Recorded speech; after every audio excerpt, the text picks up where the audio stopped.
It has taken Arai nearly 12 years to come up with a successor to the popular and of course very grand Tour X4 helmet.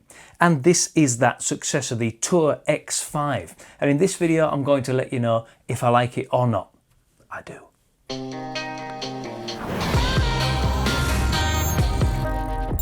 The Arai Tour X5 helmet.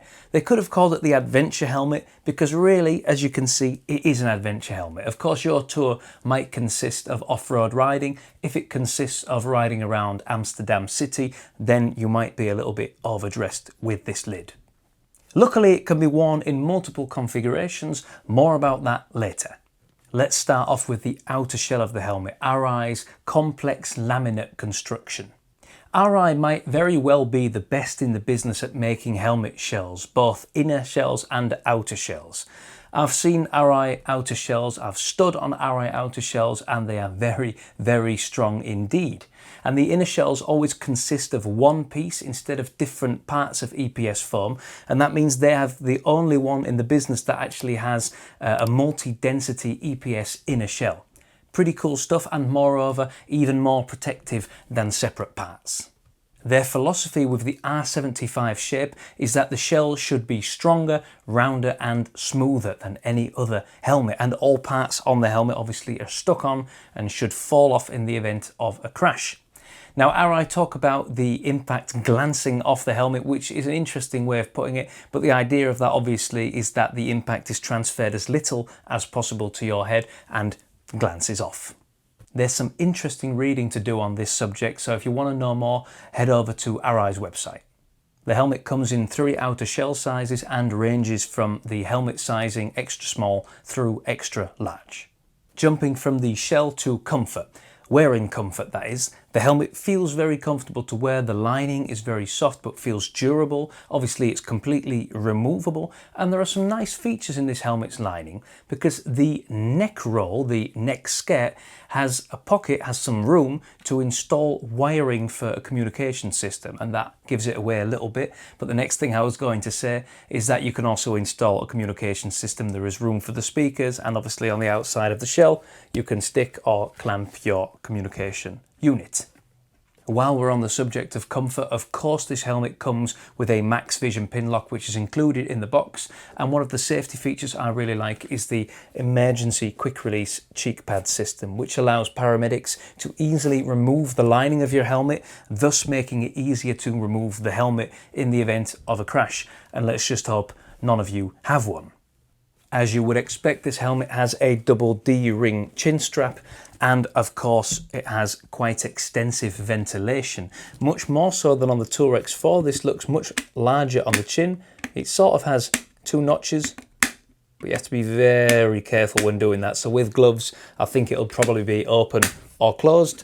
There's a new vent under the logo here. You can use that with the switch here, on the top of the head, and of course on the back of the spoiler, and you have the switch for that over here. And last but not least, I want to tell you about the peak on this helmet, but before we do that, let's just take a quick look at the visor, which of course is very large and allows you to see all different angles.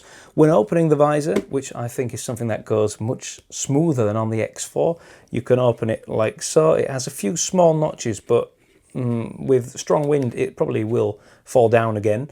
However, when you move it all the way to the top, it clicks into place, and then actually it goes over a little notch that allows it to stay there, so it won't fall down easily.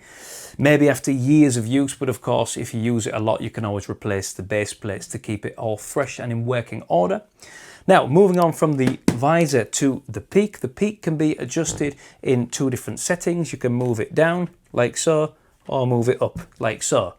That's all the play you've got. But you can remove the peak very easily. It has a screw on either side. All you have to do is take that screw out, remove the peak, remove the little plate, put it back, put the screw back in, and you're ready to go. Put the peak in your bag, in your case, under your seat, and you don't have to look at it. There's no extra parts, you don't have to do anything special. It's a really simple and straightforward procedure, and the helmet actually looks really cool without the peak. I'm just going to show you that right now. When you're on the road, you might not always have a screwdriver with you, although it is useful to have one. So with a thin and small coin, you'll easily be able to do this.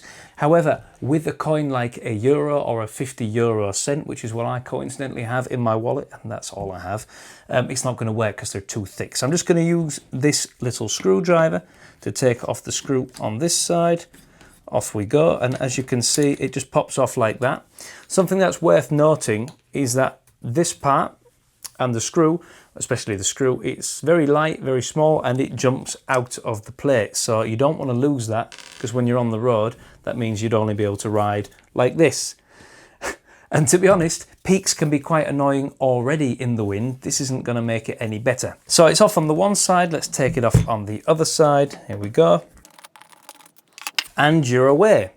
This is what the helmet looks like without the peak. Now, obviously, you can reinstall the plate on here with the screw, put it on like that so you can't lose it. That's probably best to do. Now, while we're on the subject of the plates, you can actually remove the visor very easily on this helmet by lifting it up, pressing this button at the bottom to release the plate. Do it on both sides. Excellent. And then you can lift up the helmet and remove it like so. Quite an easy thing to do, and as people will know who have had older Arai helmets, this isn't always such a doddle. So it's nice to be able to do it so easily. While we've got the visor off, as you can imagine, it's quite easy to wear this helmet with goggles when you've got everything off. So you can use this helmet in many configurations. Really, it's doable on a lot of bikes. You wouldn't use it on a motor scooter, maybe also not on a naked bike, but definitely touring bikes, adventure bikes. And if you just like the look of the helmet and you're riding around in the city, then you can wear it on whatever the hell you want. Thank you for watching this video. I hope that you enjoyed watching it and that you might have even learned something new today. Above all, I hope that you might have an idea if this helmet is the right one for you, or if it's not the right one for you at all. If you've still got any questions knocking about, leave them in the comments below. We'll get back to you as soon as we can, or you can always contact our customer service team for personal advice. Don't forget to hit the subscribe button, because that way you won't miss any of our future content. And of course, if you hit the thumbs up button, it makes me happy and the little monkey on my shoulder as well. So that's always good. Thanks again for watching. We hope to see you again in one of our stores or online at fortomoto.com. God bless you and have a good ride. Cheers.